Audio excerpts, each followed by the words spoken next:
Thank you and welcome to the show this morning. The topic this morning is From Schools to Prisons, Breaking the Pipeline, Part 2.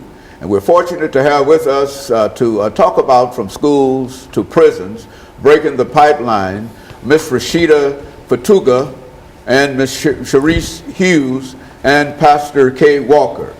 Let me welcome all three of you to the show this morning, Ms. Fatuga, and to tell you how delighted we are to have all three of you with us this morning to talk about a topic that I believe to be very, very important, and I'm sure that you also, believe it to be very, very important, Ms. Fatuga, because you've been involved with this problem for quite a while. Yes. Why don't let us start off, Ms. Fatuga, by having you to give us some information about your background, your education, and some of your experiences, and Ms. Hughes will be able to give us similar kind of information, and Pastor Walker will be able to wind us down for this first six-minute segment, and then we'll get into doing the second segment, the issues dealing with from schools to prisons, breaking the pipeline, and et cetera. Why don't you start us off, Ms. Fatuga? Okay, well, thank you first for having us on the show this morning. My name is Rashida Fatuga, and I am the founder of Gideon's Army, Grassroots Army for Children. We are a grassroots organization that focuses on dismantling the prison pipeline. Grassroots meaning that we are people who are affected by this issue, who are advocating for change. I graduated from Vanderbilt University, Peabody College. My major is elementary education and child development.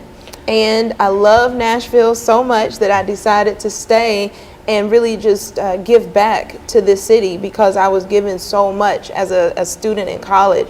And so I stayed and became a school teacher at Metro Public Schools for 7 years.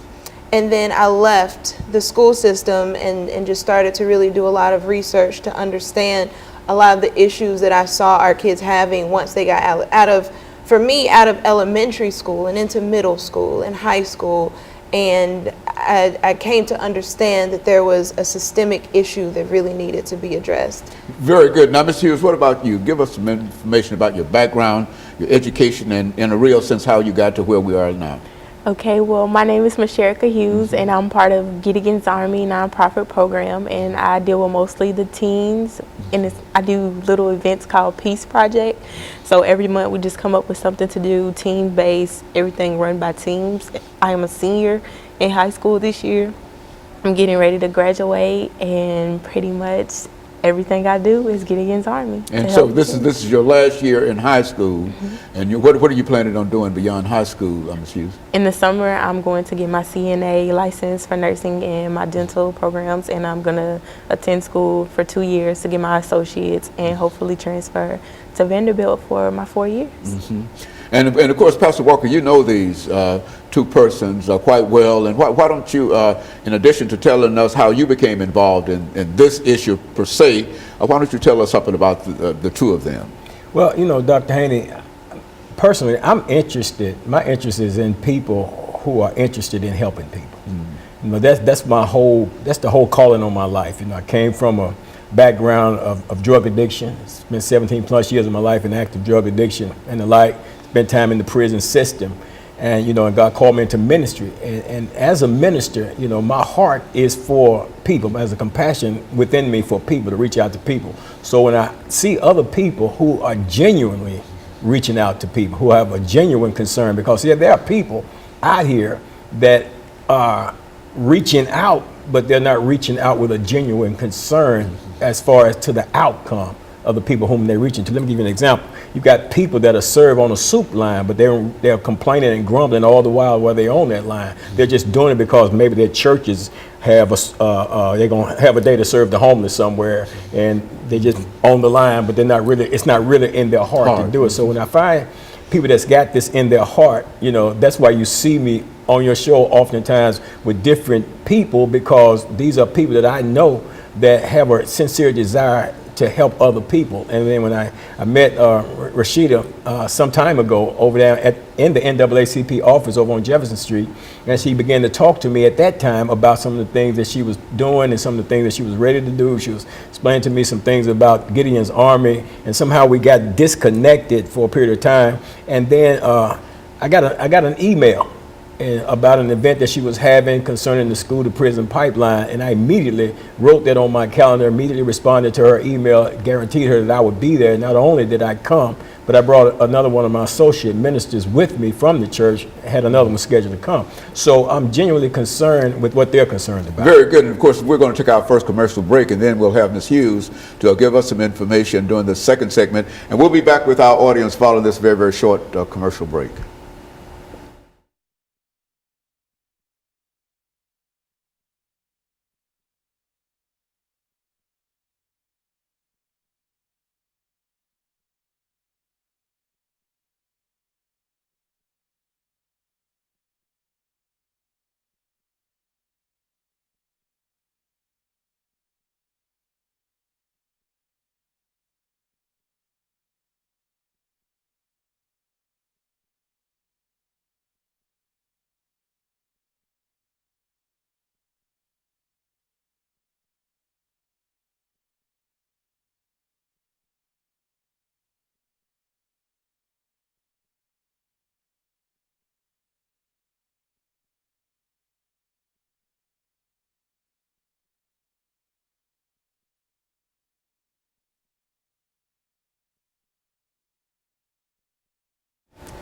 Thank you and welcome back to the second segment of the show for today. We're talking to Ms. Fatuga, Ms. Hughes, and Pastor Walker, and the issue is from school to prison, breaking the pipeline. And all three have given us excellent information in reference to some of the issues faced by many of the young people involved in public education today. And I think that, Ms. Hughes, you can give us some information about your background and your education and what you think about this whole idea of going from prison to, from school to prison. Let's talk about it from that perspective. Okay, my name is Hughes, and I am a senior in high school, but the road to actually be a senior has not always been easy. I have always been faced with conflicts and obstacles to get over, and let's just say the school system has not made it easy for me. My junior year of high school, I had experienced something where I had played part in a fight, but I wasn't really at fault to be accused enough to be put out of school, but I was, and as of the zero tolerance in MMPS schools, I was kicked out for a calendar year.